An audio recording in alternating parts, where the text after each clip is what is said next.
Right. So, the Cricket World Cup semi-finals have pretty much been confirmed. We knew South Africa were going to play Australia a couple of days ago, and New Zealand pretty much had one foot in the semi-finals after their comprehensive win against Sri Lanka a couple of on Thursday. It was the only reason it wasn't confirmed was because Afghanistan could still have Afghanistan and Pakistan had very remote chances of making the semifinals. They'd have to win by unprecedented margins. In the end, South Africa, both Afghanistan and Pakistan lost their games to South Africa and England respectively. So we will get India versus New Zealand in the first semi-final, which is Wednesday, and then we've got Australia versus South Africa on Thursday, and the final is on Sunday. There is still one more game to play, which is India versus the Netherlands. That's later on Sunday night, New Zealand time. But I would be interested to see actually what happens, what side India feels there, because obviously this is as dead a rubber as it can be. I think it'll be a good showing for all the Indian cricket fans who bought tickets, wherever they are. But with a semi-final on Wednesday, you wonder if they might very well play a couple. It might very well be batting breakfast, or I wonder if someone like Shami, Jadeja, even Kohli perhaps might be rested. I think, which I guess leads me to previewing the India-New Zealand semi-final. I wonder if Rohit Sharma, maybe had this is all relative, by the way. I guess Rohit Sharma has had an okay tournament, but you kind of feel he's still got one massive innings, and I guess the key for New Zealand is I think we've had issues with our bowling depth, particularly with Matt Henry going. I think case in point, we scored 401 against Pakistan, but on Duckworth Lewis, we lost them because they put themselves in such a good position to win that on the equation. So that's going to be a bit of an issue.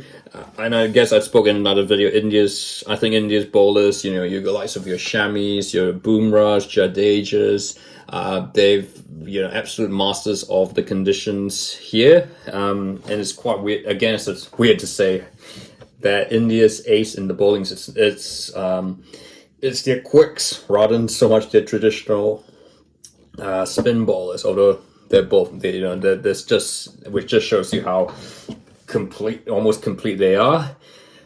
I guess one thing for New Zealand fans, perhaps, is that until a few weeks ago, India hadn't beaten New Zealand in an ICC competition since 2003.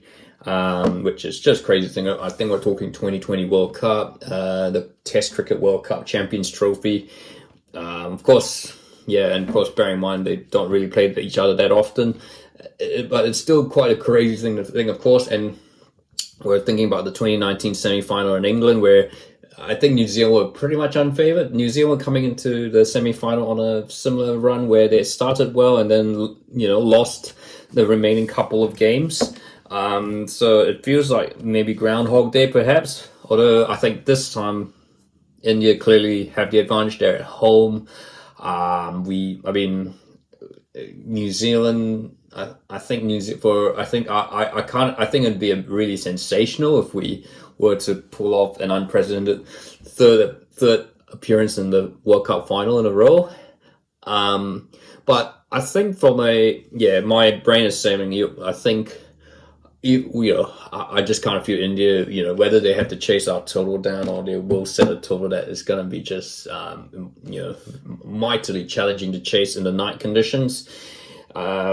It's going to be a tall ask, but, nevertheless, I think, it is a semi-final, anything can happen. India, I guess you could argue India haven't necessarily been tested much at this tournament, so. And I think the game they played against New Zealand was, I think was competitive, but even if India did comfortably win that. So, Yeah, so I think certainly New Zealand have a lot to learn. I think the other thing, of course, Trent Bolt is yeah, starting to find some of his old fire in there.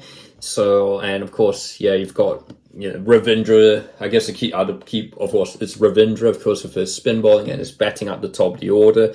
If India get to Ravindra both ways, then they will definitely win the test. Um, I guess the other thing, of course, Kane Williamson, you know, has come back, even though he's had an injury plagued you know, tournament and last couple of months. And Williamson's great on Indian conditions. So yeah, but look, I think the heart is saying New Zealand, and I think it'd be awesome if we made a third final and finally win this thing. But the head is definitely saying India. And I think it feels like India's time has come at this tournament. You've got, and the elements are just shit. You know, you've got your Mohammad Shami, you've got Virat Kohli. I think you've got Rohit Sharma. I think you'll have a massive innings against New Zealand. And of course, yeah, you've got, you know, obviously with Jadu and Bumrah, all the other guys, Iyer, Rahul, all those players. Yeah, I think the stage is set, and they'll be certainly aiming to go back to Ahmedabad for that World Cup final on Sunday.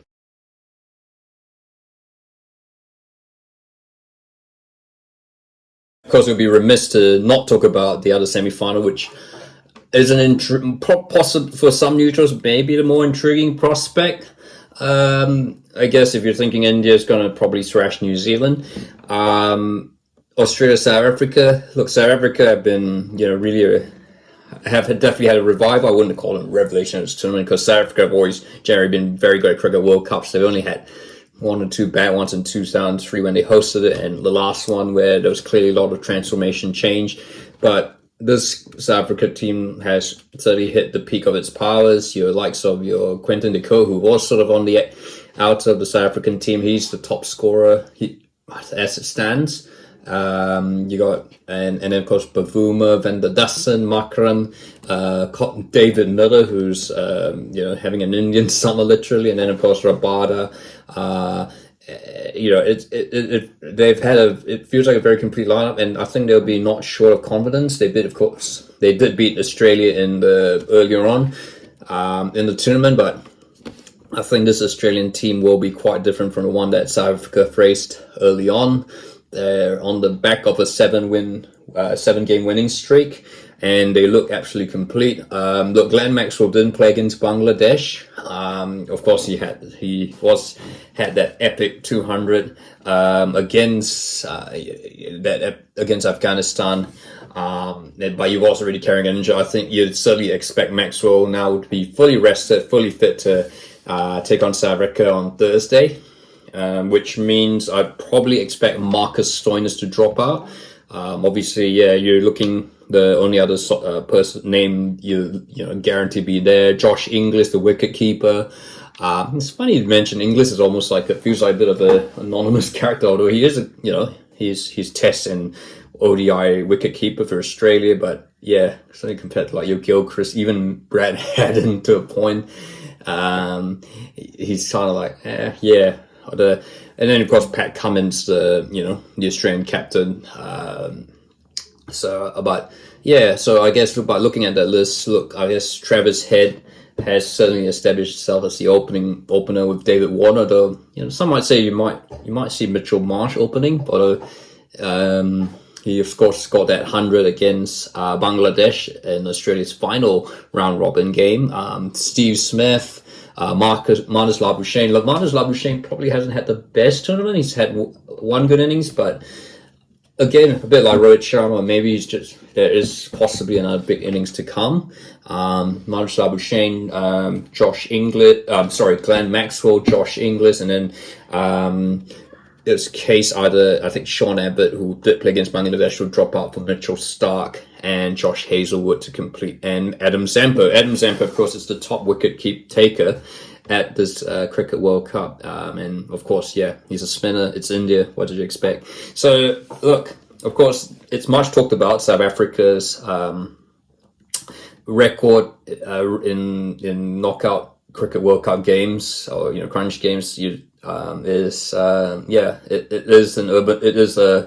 is legendary. Of course, you talk about 1992, the semi-final England South Africa at this SCG. You have 2003, which was do or die effectively against Sri Lanka, where they completely messed up the Duckworth-Lewis equation. They sent out the wrong piece of paper. You've got 1999 Australia South Africa, where they drew, and the famous Alan Donald getting stuck down his wicket, and of course, where else? We're talking 2015, of course, New Zealand, South Africa, at Eden Park, where again they were just really, really unlucky. And look, everyone wishes that it could change, but I just kind of feel that this Australia side is finally reaching its hitting form at the right time. It's got the lineup is, pretty much they know what their lineup is.